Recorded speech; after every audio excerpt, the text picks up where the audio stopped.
hoax main di situ. dan identitas itu dimainkan sedemikian rupa untuk memobilisir dukungan, sehingga yang terjadi bukan lagi partisipasi tapi mobilisasi.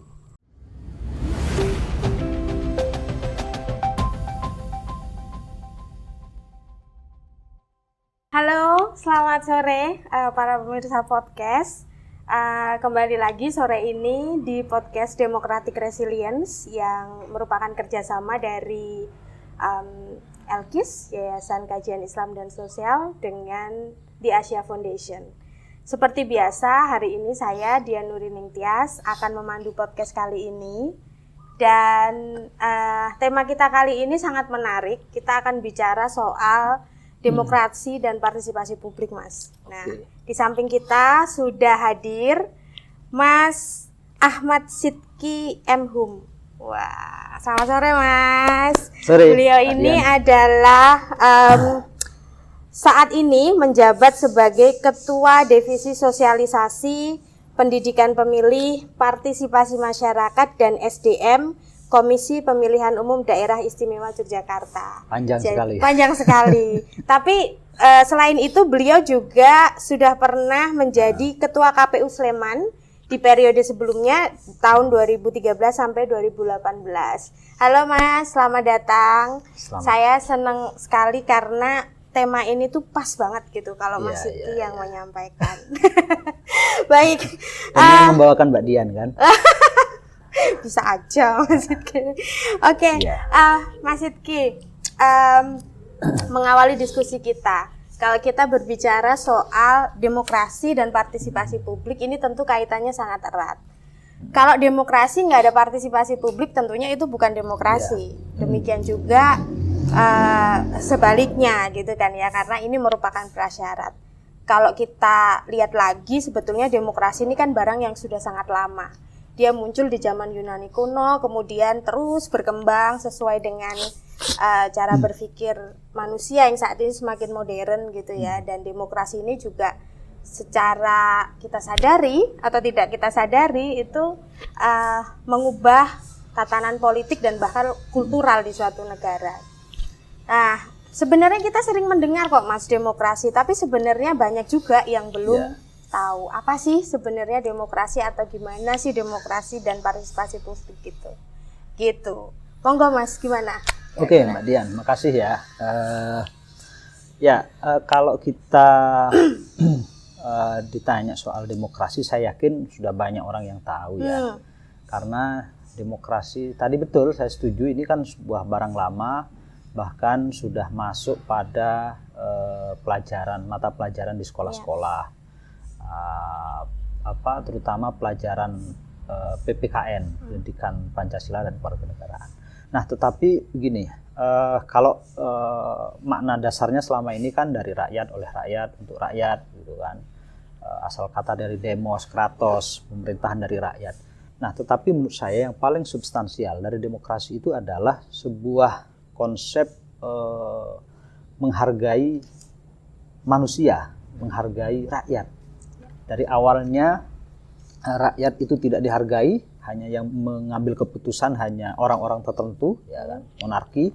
Kemudian ini dibuka kepada semua orang. Nah, jadi lebih dan disitulah sebenarnya demokrasi itu maknanya sangat dekat dengan partisipasi. Ya, jadi dengan demokrasi maka partisipasi masyarakat, partisipasi publik itu didorong untuk muncul. Nah, pertanyaannya kemudian, kalau demokrasi tidak ada partisipasi, ini yang jadi masalah kan gitu. Betul. Nah, ini kan demokrasi itu sekali lagi meniscayakan adanya partisipasi. Ya. Kalau bicara soal partisipasi, Mas, kalau kita bicara demokrasi itu kan kadang-kadang terus yang terpikir itu pemilu gitu. Ada demokrasi, itu adalah salah satu bentuk dari negara yang demokratis gitu, ada pemilu. Tapi sebetulnya kalau kita bilang partisipasi itu ada apa saja sih Mas? Apakah cukup dengan menjadi pemilih atau demokrasi itu yang baik itu partisipasi itu seperti apa sebetulnya? Oke, jadi gini, demokrasi sendiri itu kan sebenarnya ada dua kategori ya. Ya. Demokrasi substantif dan demokrasi prosedural. Nah, pemilu itu hanya salah satu dari demokrasi dan itu masuk dalam kategori demokrasi prosedural. Bagaimana nilai-nilai demokrasi yang sangat luas itu diimplementasikan dengan prosedur-prosedur tertentu. Ya, karena tadi saya katakan demokrasi itu intinya adalah kedaulatan rakyat, maka bagaimana kedaulatan rakyat itu diwujudkan yaitu lewat pemilu. Jadi pemilu itu metodologi ya dari demokrasi itu sendiri. Nah, tapi selain pemilu kan ada demokrasi substantif. Demokrasi substantif itulah yang sebenarnya menjadi cita-cita bersama. Bagaimana itu penghargaan terhadap perbedaan, ya, persamaan di depan hukum, hak asasi manusia, kebebasan berpendapat. Itu demokrasi substantif. Demokrasi prosedural dilakukan, dibentuk atau dilaksanakan untuk mencapai demokrasi substantif. Pemilu itu kan sarana. Ya. Pemilu bukan tujuan. Pemilu itu sarana agar rakyat bisa mengubah hidupnya lebih baik. Dengan cara apa? Menentukan pemimpinnya. Nah, dengan harapan dengan adanya pemimpin yang baik, wakil rakyat yang baik di parlemen, ada kebijakan yang baik. Kebijakan yang menghargai hak asasi manusia, kebijakan yang mensejahterakan rakyat, gitu kan. Harapannya kan itu. Betul. Nah, cuman caranya bagaimana dengan demokrasi bersaudara. Jadi begitu juga partisipasi. Partisipasi saya kira partisipasi di pemilu itu hanya salah satu bentuk partisipasi. Nah, jangan sampai kita begitu partisipasi di pemilu selesai ya sudah. Wah, aku wis nyoblos, wis lah rampung. Enggak. Selesai tugas tugas kita, kita padahal sebagai sebenarnya pemilih. nggak di situ ya. Enggak di situ. Ya. Itu hanya baru pintu masuk. Pintu masuk bagi partisipasi yang lebih luas tadi, partisipasi dalam demokrasi substantif. Mengawal kebijakan orang yang sudah kita pilih dalam pemilu. Tapi kebanyakan dari kita kalau udah milih ya udah gitu. Lah, Atau iya. kadang-kadang yang dipilih pun begitu. Nah. Udah dipilih ya udah gitu. Ini persoalan. Ini persoalan karena itu perlu dibuat sebuah gerakan wani milih, wani nagih. Nah, ini penting banget nih teman-teman. Kayak wani milih, Berani wani memilih, nagih. ya berani menagih gitu Iya, kan. jadi kita sudah pilih, kita Betul. tagih janjinya Kita gitu ya Mas ya. tagih. Waktu pemilu mereka visi misinya apa, programnya apa, janji-janjinya apa, ya ditagih. Nah, saat ini yang terjadi di masyarakat, demo ekstra parlementer, kemudian hearing, ya, mengajukan pendapat ke DPR, itu bagian dari mengawal, menagih janji itu, bagian dari wujud menegakkan demokrasi substantif itu, gitu loh. Dan nggak masalah, kita tidak perlu risau dengan ada banyak demo, bagian dari dinamika demokrasi substantif itu. Iya, betul.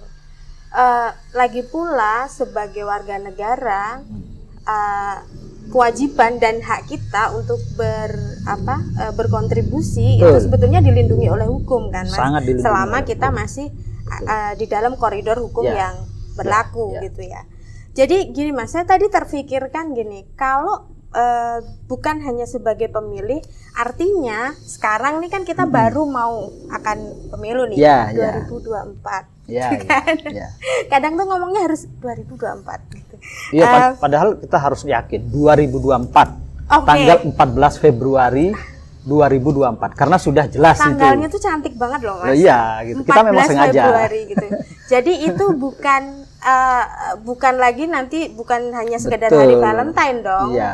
Jadi Bukan apa tadi sebutannya? Hari Kasih Suara. Oh, hari kasih suara. Jadi hari kasih sayang Jadi dan hari kasih bagaimana suara. kasih sayang kita terhadap bangsa itu diwujudkan dengan cara datang ke TPS. Oke. Nah, ini memang menarik banget. Ketika saya lihat tanggalnya itu Iya. langsung wow, 14 Februari, 14 Februari gitu ya. Oke, menjelang itu nih Mas, Iya, sebelum itu kan ada nih tahapan-tahapan pemilihan umum. Juga beserta tantangan-tantangannya. Iya, iya. Artinya kalau kita ini ingin berpartisipasi dalam tahapan-tahapan itu, kita juga sudah boleh kan berpartisipasi. Sangat Misalnya lapor, Pak, caleg yang itu begini, atau misalnya Pak, Bapak yang ini kok belum terdaftar gitu di daftar pemilih, itu boleh kan, Mas? Sangat, bukan hanya boleh, malah kita dorong ya partisipasi masyarakat dalam pemilu itu jangan hanya pada saat hari H datang ke TPS. Itu kalau kita kategorikan bahasa teman-teman Elkis dulu, selemah-lemahnya iman. Ada aful iman, gitu. Ada aful partisipasi. Selemah-lemahnya partisipasi itu hanya datang ke TPS nyoblos. Setelah itu selesai pergi. Nah, apalagi kalau datangnya itu ada yang ngongkosi. Waduh, itu lebih bahaya lagi, gitu kan. Nah, lalu seperti apa bentuk partisipasi yang ideal? Mengawal. Namanya mengawal itu kan tidak hanya ikut ya. Partisipasi yang datang dari kesadaran untuk mengawal bahwa pemilu ini bagian dari prosedur mengubah nasib bangsa. Karena itu harus dikawal. Dengan cara apa? Ya tadi kita bisa selain sebagai pemilih, kita bisa sebagai penyelenggara, petugas. Ya, menjadi KPU, menjadi petugas TPS, di kecamatan, misalnya, ya, menjadi petugas di desa. Kita banyak membutuhkan SDM untuk pemilu itu sampai di level TPS. Nah, kalau kita bisa terlibat sebagai penyelenggara, mengawal proses penyelenggaraan pemilu ini agar tetap berintegritas, saya kira itu partisipasi yang ideal. Kemudian selain penyelenggara, apa juga bisa sebagai peserta, calon. Ya, kita tahu yang namanya kebijakan publik itu diputuskan melalui politik. Dan politik itu rekrutmennya lewat pemilu. Bukan selain pemilu, tidak bisa lewat kudeta, itu sangat jauh dari nilai-nilai demokrasi, lewat pemilu. Nah, karena itu bagi masyarakat yang ingin terlibat dalam kebijakan sebuah negara, masuk ikut menjadi bagian partai politik, menjadi caleg, menjadi calon DPD gitu kan. Jadi peserta lah. Nah, itu saya kira bentuk-bentuk ideal. Nah, karena itu kita berharap masyarakat itu dari awal sekarang itu sudah berpartisipasi ya. Kalau memang belum bisa nyalek, belum bisa jadi penyelenggara, ya tadi itu mengawal dalam pengertian daftar pemilihnya. Daftar pemilih ini misalnya dari keluarga sendiri dari gitu siapa ya. yang belum, karena gini, kita melihat di lapangan itu banyak terutama anak-anak muda ya terjebak pada euforia politik, kampanye, ikut prank, trek-trekan kemana. Begitu mau nyoblos namanya belum terdaftar sebagai pemilih gitu loh. Itu kan percuma gitu, percuma itu kan. Nah, begitu juga saya memberi masukan bagi teman-teman adik-adik mahasiswa, mendorong mengawal pemilu, aksi di jalanan, bagaimana pemilu tetap dilaksanakan. Saya setuju, sangat setuju. Kita satu visi. Tapi setelah itu pastikan bahwa mereka juga terdaftar sebagai pemilih. Dan sekarang mudah, Mbak. Mudah sekali. Tidak perlu datang ke KPU, nggak perlu. Karena ada yang namanya, kami itu punya aplikasi Lindungi Hakmu. Jadi cukup di genggaman, di HP, buka Play Store, kemudian download aplikasi Lindungi Hakmu. Di situ kita bisa cek nama kita terdaftar apa enggak. Cukup ketik nama, NIK. Kalau nama kita ada, berarti kita sudah terdaftar. Nah, kalau kita nggak ada, nah itu baru lapor ke KPU kabupaten. Karena apa? KPU itu meskipun tidak ada pemilu, kita rutin melakukan pemutakhiran daftar pemilih. Setiap bulan kita data itu siapa yang sudah berumur 17 tahun, berarti dia punya hak pilih. Kita masukkan. Siapa yang sudah meninggal, kita coret. Jadi kita rutin memutakhirkan daftar pemilih. Karena bentuk data ini sangat dinamis ya. Betul. Bisa setiap hari. Setiap hari itu ada orang meninggal. Setiap hari ada orang yang baru masuk 17 tahun. Setiap hari ada yang pensiun TNI Polri. Otomatis hak politiknya dipulihkan. Nah, ini kita lakukan setiap bulan di seluruh KPU kabupaten di seluruh Indonesia. Gitu. Ya. Luar biasa. Artinya gini, partisipasi kita itu sebetulnya modelnya atau bentuknya bisa banyak. Bisa banyak.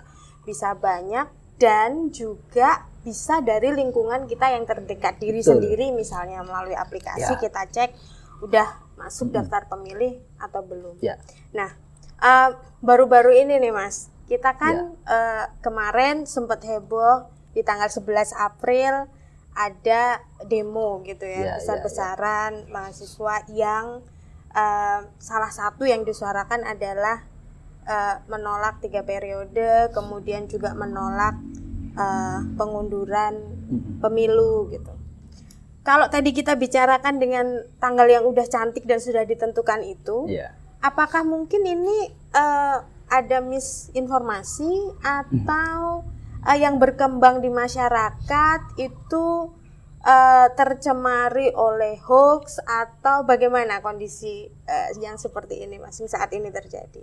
Ya, jadi memang kalau dibilang hoax ya tidak seluruhnya benar ya. Betul. Karena memang faktanya banyak elit-elit politik yang menyuarakan, mewacanakan, melemparkan isu penundaan pemilu, perpanjangan masa jabatan dan sebagainya.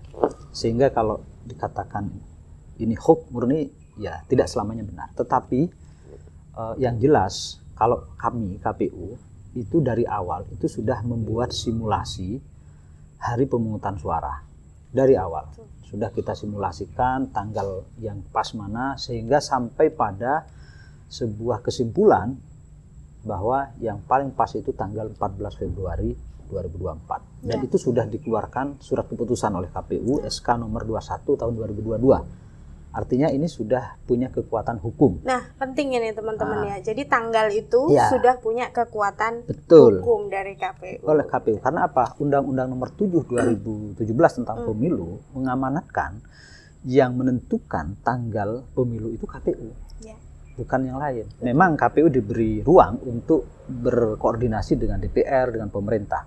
Tetapi kewenangan dikembalikan lagi pada KPU. Dan KPU sudah menggunakan betul kewenangan ini dengan mengeluarkan surat keputusan itu. Tinggal sekarang yang belum diterbitkan oleh KPU sampai hari ini ya, itu jadwal program dan tahapan. Karena apa? Yang kita tetapkan baru pemungutan suara hari hanya. Nah, tahapannya kan jauh sebelumnya. Kalau Undang-Undang nomor 7 itu menyatakan paling lambat tahapan pemilu itu dimulai 20 bulan sebelum hari pemungutan suara. Kita harus melakukan pendaftaran partai politik, ya. Kita harus pendataan pemilih, harus pencalonan legislatif, pencalonan presiden, kampanye, hari tenang, logistik, macam-macam. Nah, sehingga waktunya panjang baik pra maupun pasca pemungutan suara. Ini yang sedang digodok saat ini. Kalau ini sudah keluar, nanti akan diputuskan juga oleh KPU. Nah, dalam kaitan ini juga kita masyarakat juga bisa berpartisipasi, memberikan masukan. Nah, ini Mbak yang paling penting. Tadi yang lupa saya sampaikan, bentuk-bentuk partisipasi di era digital ini yang menarik. Jadi kalau dulu mungkin datang demo ke DPR. Nah, sekarang tidak di luar itu juga bisa melalui petisi secara digital, secara online, melalui membangun opini di media sosial. Itu bisa dilakukan melalui itu kan netizen ya. Dengan netizen ini bagian dari partisipasi dalam ruang digital dan itu cukup efektif juga mempengaruhi kebijakan publik. Cuman tantangannya tadi hoax pemilu ada atau hoax lah secara hoax dalam politik ini cukup besar di negara kita. Catatan Menkominfo di tahun 2018 ada 3.000 hoax pemilu sampai dengan 2019. Itu kan tahun-tahun politik menjelang pemilu. Nah, bahkan survei dari Asosiasi Jasa Pengguna Internet saat itu mengatakan 90% hoax menjelang pemilu itu didominasi isu politik.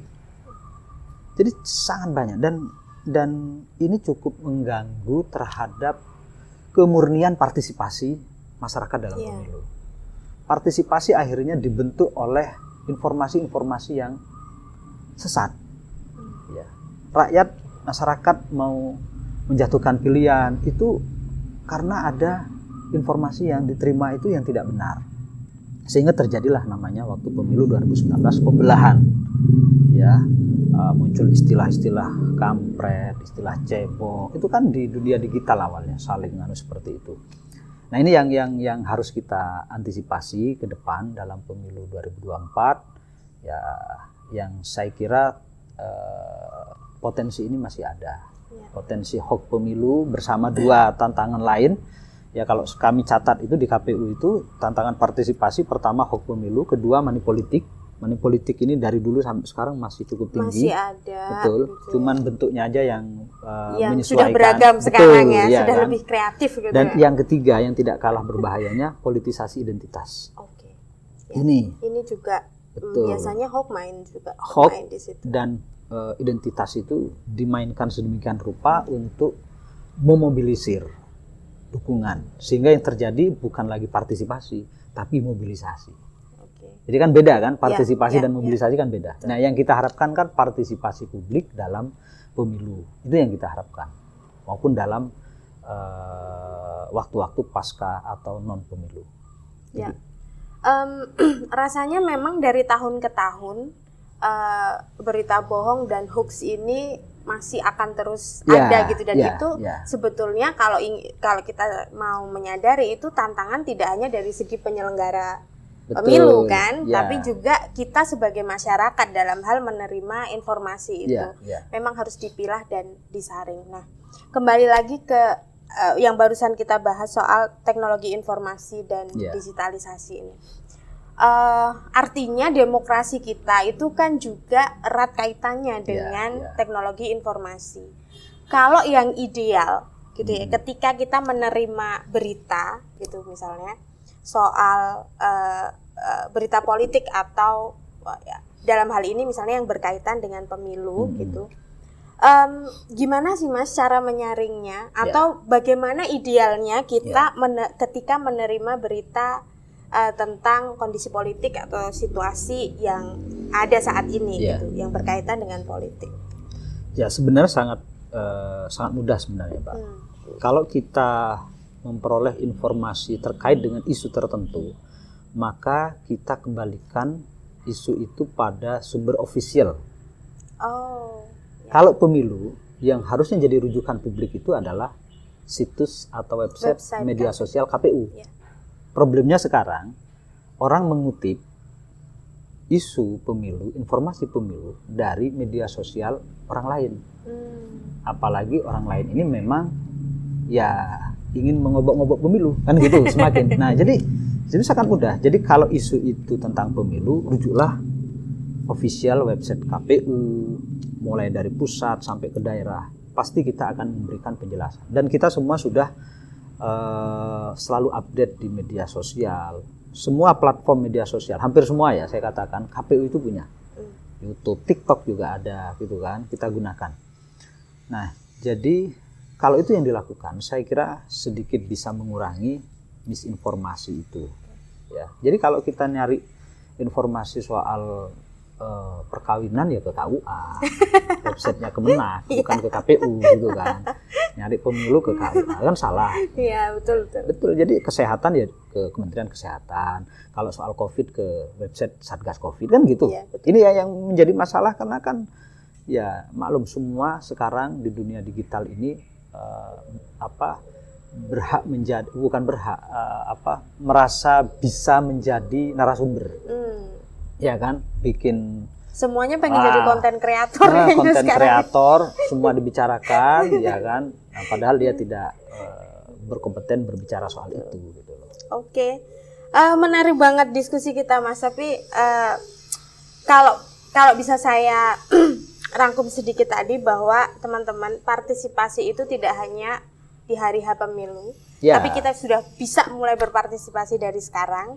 Kita juga bisa mulai berpartisipasi dari tahapan-tahapan pemilu yang akan diadakan oleh KPU, dan juga soal hoax, pesan dari sekaligus tadi pesan dari Mas Sidki adalah refer to media officialnya KPU untuk mendapatkan informasi yang benar gitu ya.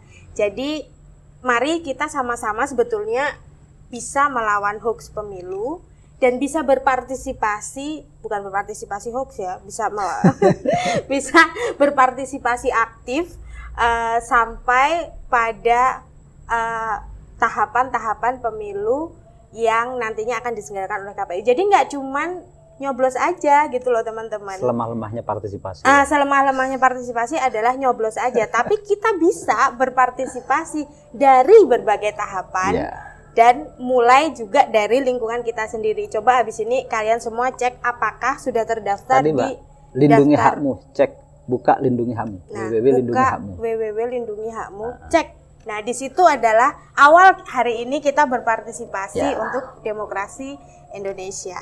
Nah, terima kasih Mas Sidki. Terima Obrolan kasih. kita tuh asik banget, tapi kembali kita dibatasi oleh waktu. Oke, siap. Jadi kami berharap obrolan yang singkat ini bisa bermanfaat untuk teman-teman dalam melawan hoax pemilu dan juga memberi sedikit gambaran tentang partisipasi yang bisa kita lakukan selain cuman nyoblos gitu. Ada partisipasi yang lain yang bisa kita lakukan bahkan sebelum pemilu. Kira-kira gitu ya.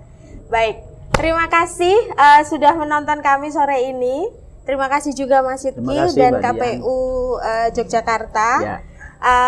Semoga kita bisa bertemu lagi di Betul. kesempatan yang lain, Ya. di diskusi-diskusi yang lebih menarik lagi. Oke? Oke. Selamat sore. Terima Terima kasih. kasih.